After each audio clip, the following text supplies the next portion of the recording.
Hi అండి. Welcome to స్ట్రూపా Lavanya Swaralahari channel. ఈ ఛానల్‌లో మీరు వింటున్న కథ 'నా రౌడీ కిల్లర్'. ఈ స్టోరీలో ఈ భాగం వినాలి అనుకుంటున్న వారందరూ కూడా ముందు భాగాలు ఎవరైనా మిస్ అయ్యి ఉంటే దయచేసి ముందు అవి వినండి. అప్పుడే మీకు స్టోరీ క్లియర్‌గా ఉంటుంది. అలాగే ఫస్ట్ టైం ఈ ఛానల్ చూస్తున్న వాళ్ళు ప్లీజ్ లైక్ చేసి, షేర్ చేసి, సబ్స్క్రైబ్ చేసుకుని మీ సపోర్ట్ ఛానల్‌కి అందించండి.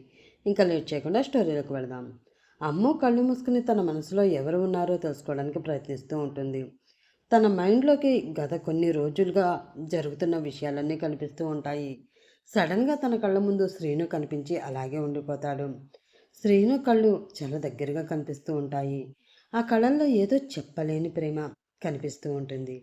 మళ్ళీ వెంటనే సడన్గా 3 ఏళ్ల కిందటి శ్రీను ఫోటో గుర్తొస్తుంది. ఒక్కసారిగా కంగారు పడుతూ కళ్ళు తెరుస్తుంది అమ్ము. ఇదేంటి, అక్కయ్య గారు కనిపిస్తారు అనుకుంటే శ్రీను కనిపిస్తున్నాడు అంటూ నుదుటిన పట్టిన చెమట తుడుచుకుంటూ ఉంటుంది ఆమె. నిన్న రాత్రే కదా అంత దగ్గర నుంచి శ్రీనుని చూశాను, అందుకే అలా కనిపిస్తున్నాడేమో అని తనకి తానే చెప్పుకొని, అమ్మో ఇంకేం ఆలోచించకూడదు, ఆకలేస్తుంది, అయినా హాయిగా తిని పడుకోకుండా ఇవన్నీ ఎందుకే తింగరదానా నీకు అని తనకి తానే తిట్టేసుకుని కిందకి వెళ్ళిపోతుంది.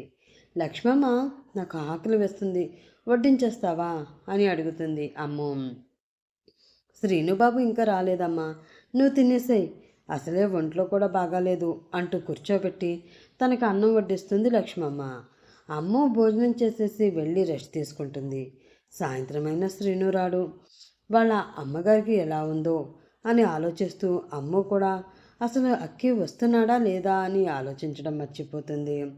నైట్ అయినా కూడా శ్రీను రాకపోయేసరికి డిన్నర్ చేసి తన రూమ్లోకి వెళ్ళి పోతుంది అమ్మ. ఇక్కడ ఇలా ఉంటే అక్కడ శ్రీను వాళ్ళ ఇంట్లో ఏం జరుగుతుందో చూసేద్దాం వచ్చండి. చంద్రమ్మ శ్రీనుకి వాళ్ళ అమ్మగారికి కొంచెం బాగాలేదు అని చెప్పగానే శ్రీను రాజేష్ బయలుదేరి అక్కడికి వెళ్ళిపోతారు. కారులో ఉండగానే శ్రీను డాక్టర్కి ఫోన్ చేసి ఇంటికి వచ్చేయమని చెప్తాడు. డాక్టర్ వచ్చి చెక్ చేసి ఆవిడకి ప్రస్తుతానికి ఏం పర్వాలేదు, కానీ దేని గురించో చాలా బెంగ పడుతున్నారు, కొంచెం జాగ్రత్తగా చూసుకోండి.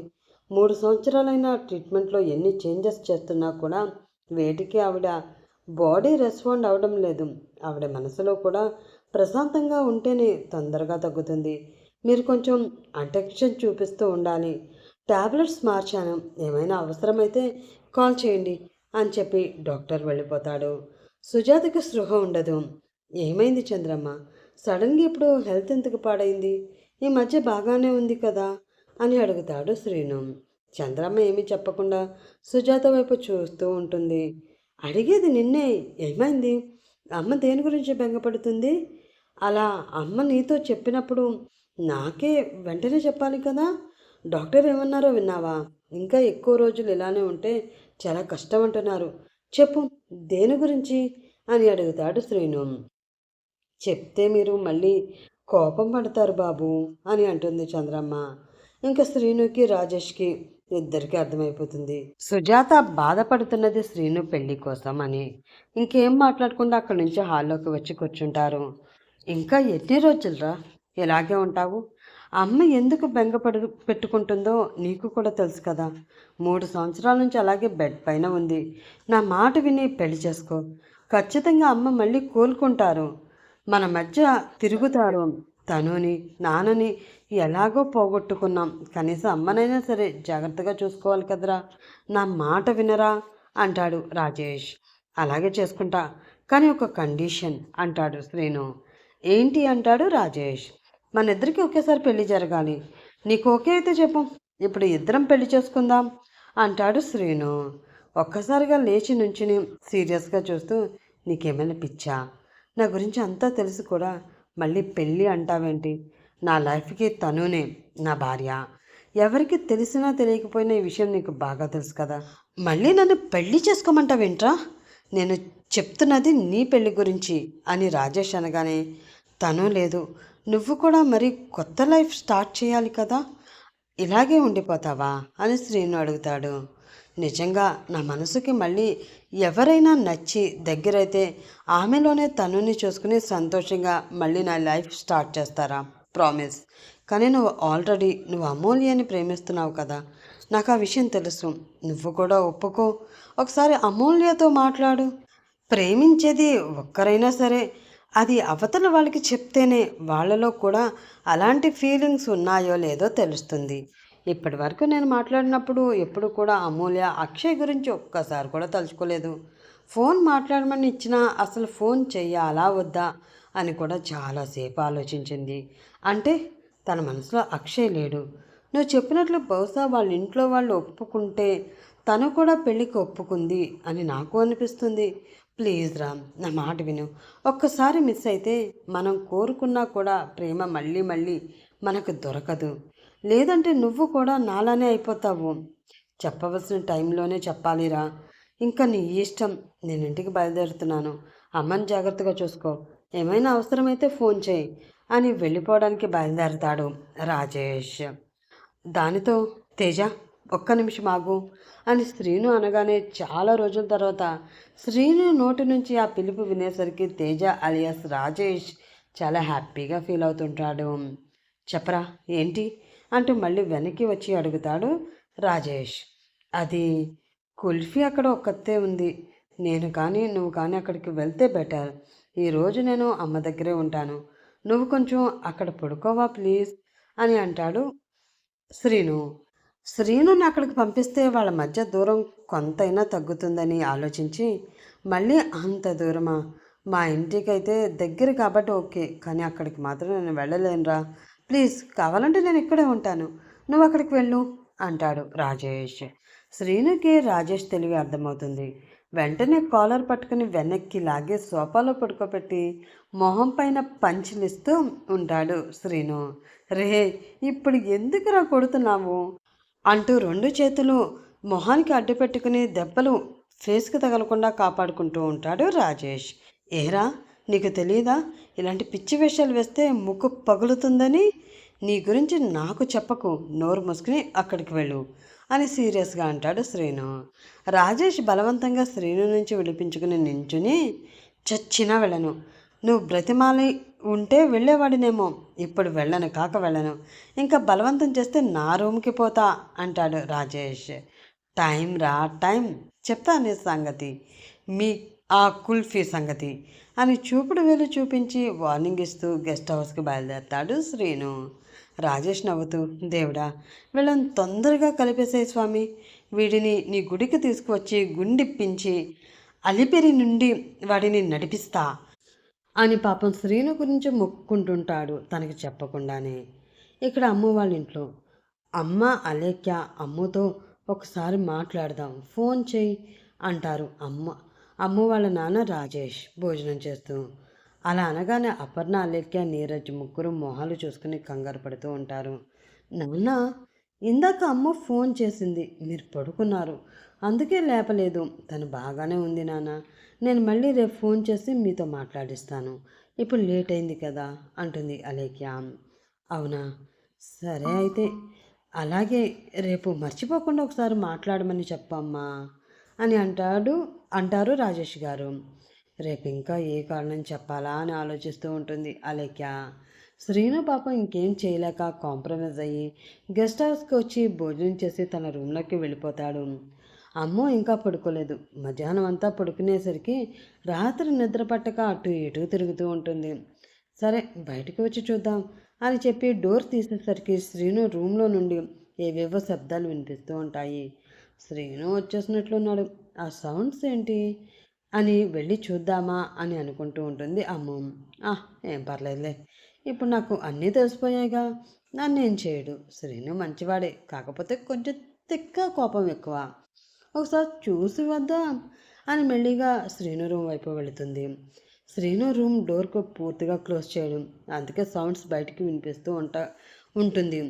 కొద్దిగా డోర్ తీసి లోపలికి చూడగానే అమ్ము షాక్తో నోరు తెరిచి చూస్తూ ఉండిపోతుంది. బయటికి వెళ్ళిన అక్కి రాగానే, అక్షయ్, మనం ఇక్కడ నుంచి బయలుదేరుతున్నాం, వేరే రూమ్కి షిఫ్ట్ అవుతున్నాం.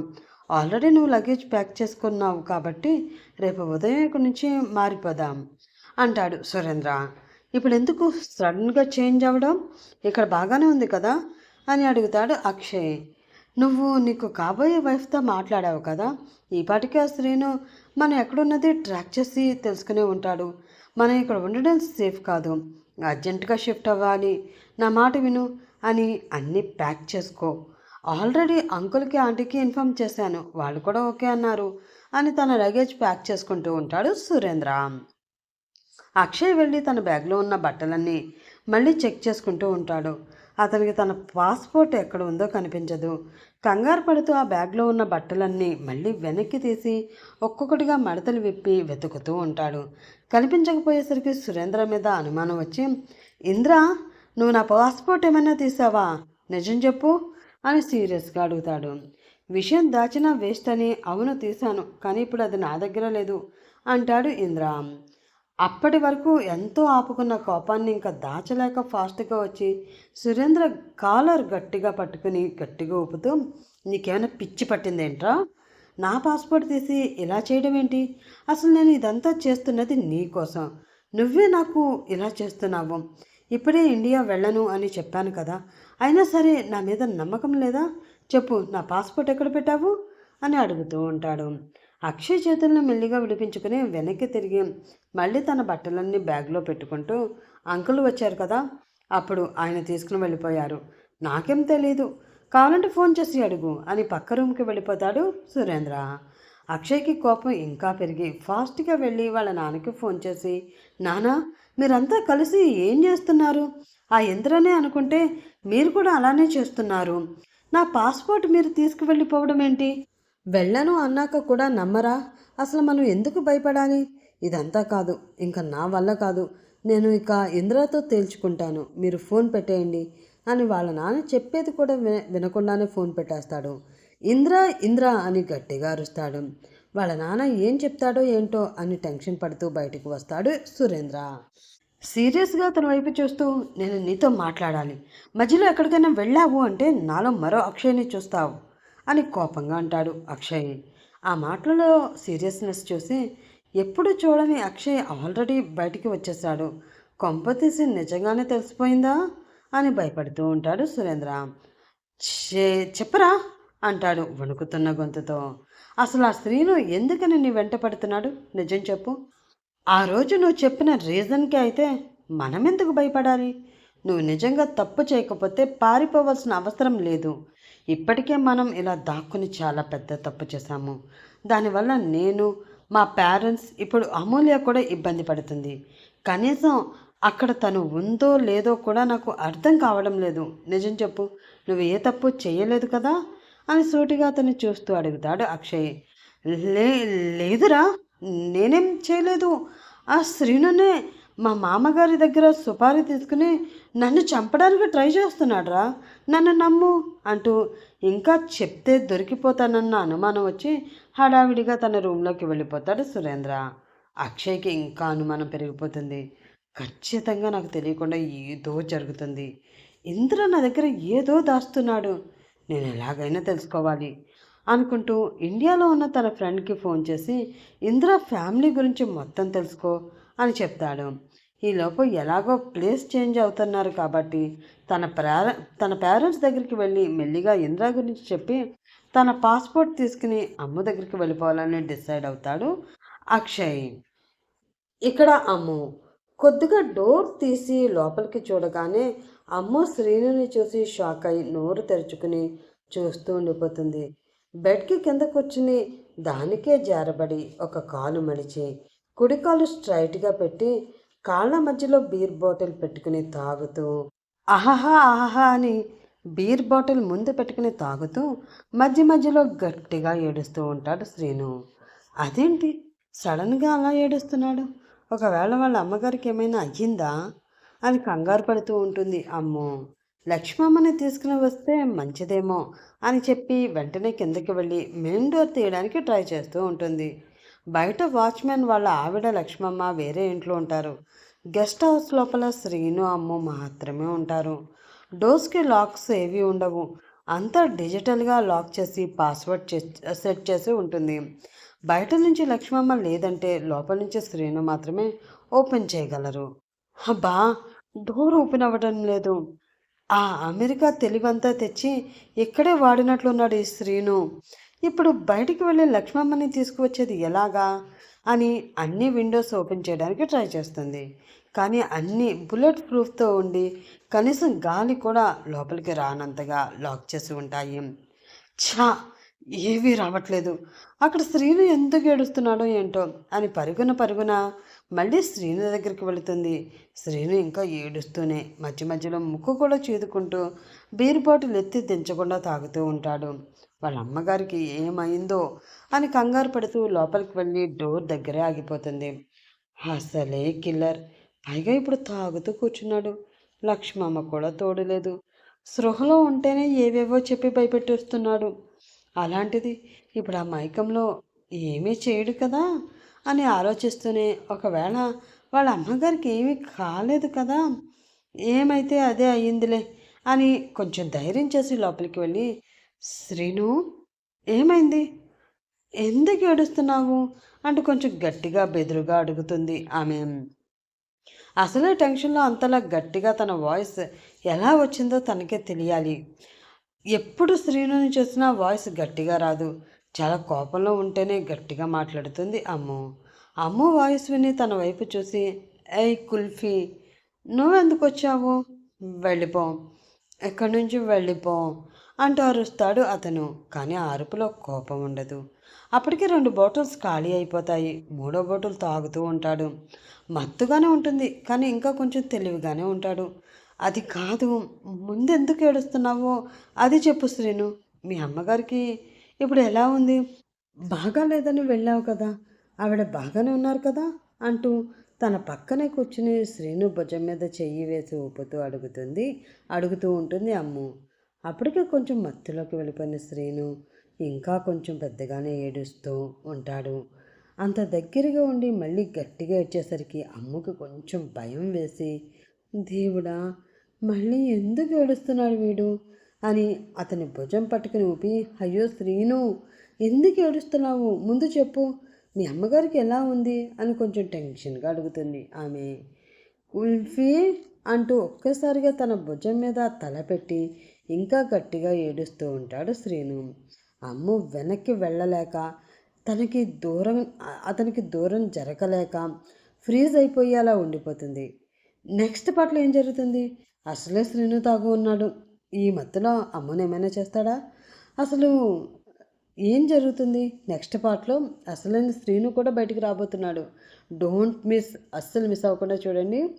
అలాగే ఈ ఎపిసోడ్ నచ్చితే ప్లీజ్ లైక్ చేసి, షేర్ చేసి, సబ్స్క్రైబ్ చేసుకుని మీ సపోర్ట్ ఛానల్కి అందించండి. Bye friends.